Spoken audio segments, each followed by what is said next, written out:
मातंग समाज हा ह्या प्रश्नावरती एकटा पडलाय. वाल्मिकी असेल, होलार आहे, चर्मकार आहे, यांच्या समाजाच्या बैठका होऊन आमचा वर्गीकरणाला विरोध आहे ही त्यांची भूमिका आहे.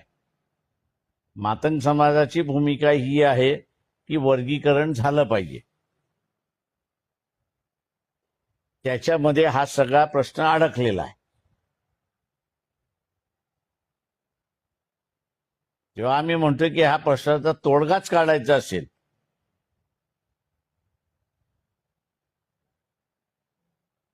तर आरक्षण हे 50% आहे. उरलेलं 50% जनरल आहे. त्या जनरल मध्ये सुद्धा हा वर्गीकरणाच्या माध्यमातून न्याय मिळतो.